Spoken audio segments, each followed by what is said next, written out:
और आज से संसद के विशेष सत्र की शुरुआत हो रही है। ऐसे में आज संसद के विशेष सत्र में क्या कुछ होगा, इसकी ज्यादा जानकारी हमारे साथ हमारे सहयोगी अंजनी कुमार सिंह जोड़कर देंगे। Good morning to my all fellow panellists.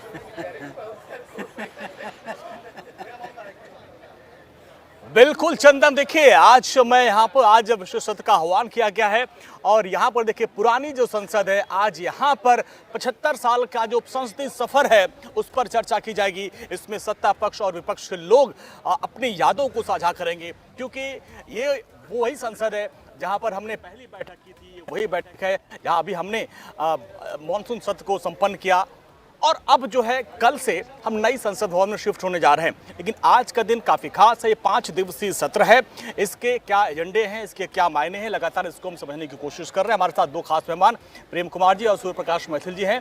Prem sir, जैसा कि हमने पहले भी आपसे सवाल किया था, इसके मायने क्या? 5 दिवसीय सत्र है और इस जो पुरानी संसद, इससे बहुत यादें हमारी जुड़ी हुई हैं। तो विशेष सत्र में क्या विशेष आपको लगा? इस बार जो 4 एजेंडे हालांकि सरकार की तरफ से दिए गए, लेकिन उसमें विशेष क्या रहा और किस तरीके से आज आप इस संसद को याद कर रहे हैं? हालांकि ताज़ा खबर जो मैं देख रहा हूँ वो 8 बिल प्रस्तावित हैं। हाँ। पहले 4 कहा जा रहा था, अब कहा जा रहा है कि 8 बिल हाँ, हैं। 8 हो गया है जी। तो जो 8 बिल हैं, बिल तो संसद में पारित होते ही हैं, लेकिन विशेष सत्र इसका प्रयोजन नहीं हो सकता। हाँ। विशेष सत्र के लिए कुछ विशेष मकसद भी होना चाहिए। तो मुझे अब तक जो समझ में आ रहा है उस हिसाब से संसद भवन का स्थानांतरण ही विशेष प्रयोजन होगा।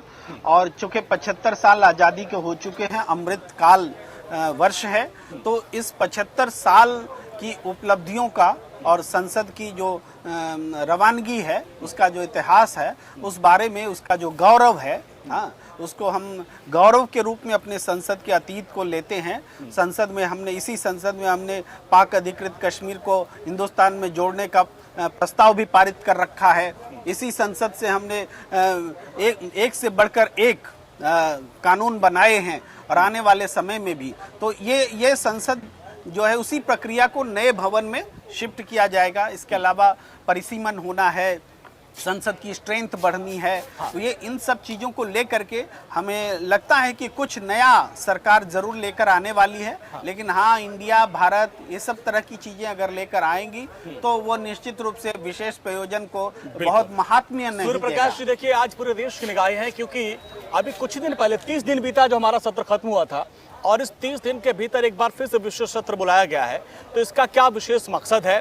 क्या जो 4 एजेंडे खासकर बाद में फिर 4 और जोड़ दिए गए, यही है या इसके पीछे कुछ और बड़ा होने वाला है? क्योंकि अभी तक हमने जितना भी देखा है 5-7 विशेष सत्र बुलाया गया, उसमें कुछ बड़े एजेंडे तय थे। इसमें क्या बड़ा एजेंडा है?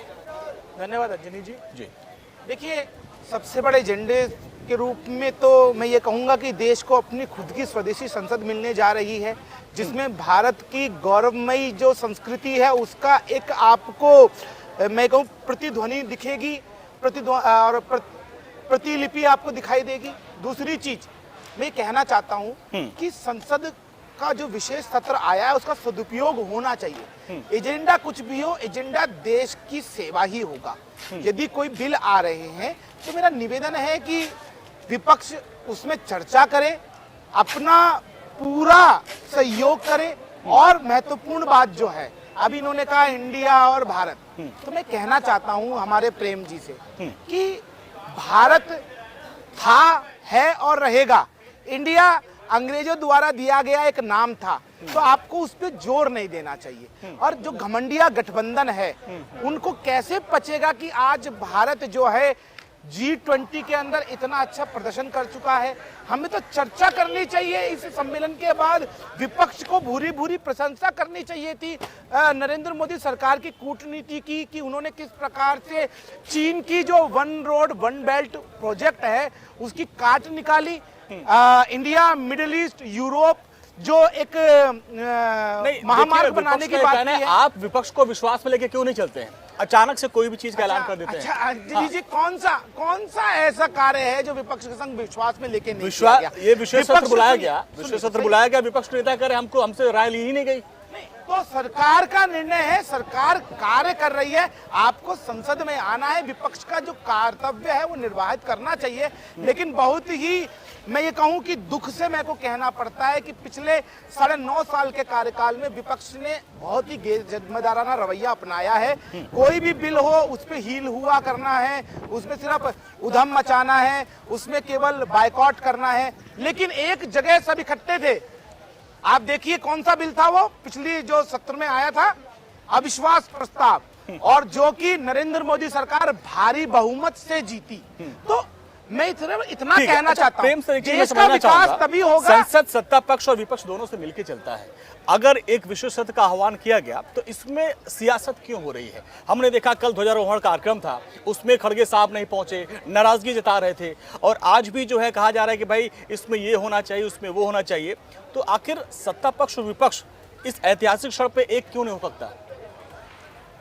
एक हो सकता है, पर होता क्या है कि निर्णय ले लिए जाते हैं, उसके बाद उसके रिपरकशंस हम देखते हैं। हाँ। तो अब जैसे ध्वजारोहण था, CWC की मीटिंग कांग्रेस की पहले से थी और कांग्रेस के अध्यक्ष हैं मल्लिकार्जुन खड़गे। हाँ। तो उनके लिए CWC की मीटिंग महत्वपूर्ण थी। और दूसरी बात यह है कि देश बड़ा या CWC की मीटिंग बड़ी, आप मुझे उत्तर दे दीजिए। देश के सामने अभी कहा ना आपने कि वो कांग्रेस के राष्ट्रीय अध्यक्ष हैं। कांग्रेस के राष्ट्रीय अध्यक्ष होने से पहले क्या वो एक भारतीय नहीं है? क्या उनके हृदय में देश के राष्ट्रीय ध्वज के लिए सम्मान नहीं है? आज पूरा देश जानना चाहता है, उत्तर दीजिए आप। देखिए, ध्वजारोहण का कार्यक्रम उपराष्ट्रपति जी के हाथों हुआ, ये राष्ट्रपति जी के भी हाथों हो सकता था, लेकिन है कि कोई आपने मेरी बात को बातचीत नहीं होती है। पूछ रहा हूँ कि कांग्रेस बड़ी या देश बड़ा? ये बात मैथिल जी से कांग्रेस को या किसी पार्टी को मैथिल जी से सीखने की जरूरत नहीं है कि देश बड़ा है। पूरा देश देख रहा है कि कांग्रेस मैथिल जी से सीखेगी। हमारे प्रेम जी कह रहे हैं कि CWC की मीटिंग थी, इसलिए खड़गे साहब राष्ट्रीय ध्वज का जो ध्वजारोहण होना था उस कार्यक्रम में नहीं पहुंचे।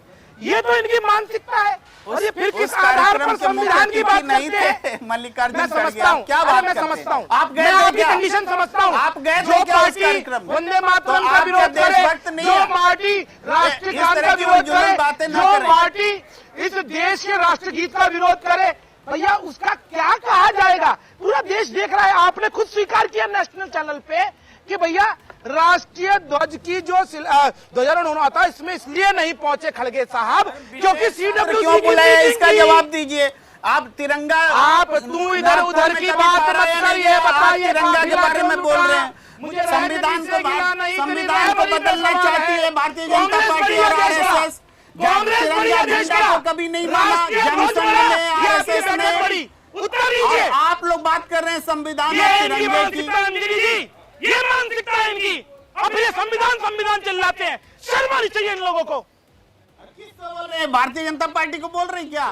शर्म किसको? दीजिए राष्ट्रीय ध्वज को पार्टी से नीचे रख रहे हैं, राष्ट्रीय ध्वज सेरेमनी को पार्टी से नीचे रख रहे हैं।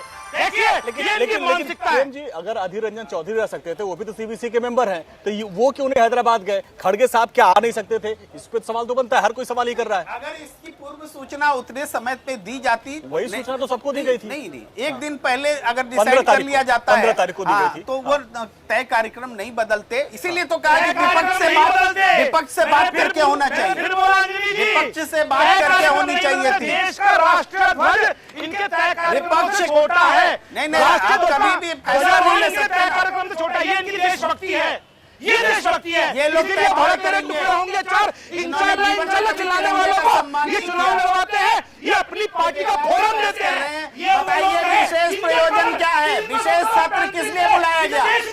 एक देश एक चुनाव ला रहे हैं आप, एक देश एक चुनाव मुद्दे पे आइए। अब नहीं सूर्यप्रकाश जी, मुद्दे पे आइए। अब मुद्दे पे आइए, अब मुद्दे पे आइए, अब मुद्दे पे आइए, अब मुद्दे पे आइए, मुद्दे पे आइए, मुद्दे पे आइए। क्या विशेष इसलिए तो नहीं बुलाया गया कि एक देश एक चुनाव आप आने वाले हेड आपका है? क्या इस पे तो नहीं आ रहा है? क्योंकि भाई कमेटी गठन हो चुका है, कमेटी गठन हुई है, पहली बैठक भी हुई है, लेकिन अभी जहां तक मुझे ज्ञात है ऐसा कुछ है नहीं। और यदि होगा तो वो सबके सामने होगा। 370 हटाई ठोक के हटाई, 35 से हटाई, ठोक के हटाई, 53 तलाक हटाया, ठोक के हटाया। इस देश को, जिस देश के अंदर नरेंद्र मोदी सरकार किसी से डरने वाली नहीं है, इस देश के अच्छे के लिए, भलाई के लिए जो कुछ होगा वो हम हर हाल में करेंगे, रक्त की अंतिम बूंद तक लड़ेंगे और इस देश के लिए जिएंगे और देश के लिए मरेंगे। चलिए इस वक्त एक बड़ी खबर आ रही है सर, एक बड़ी खबर का रुख करते हैं। बड़ी खबर आ रही है कि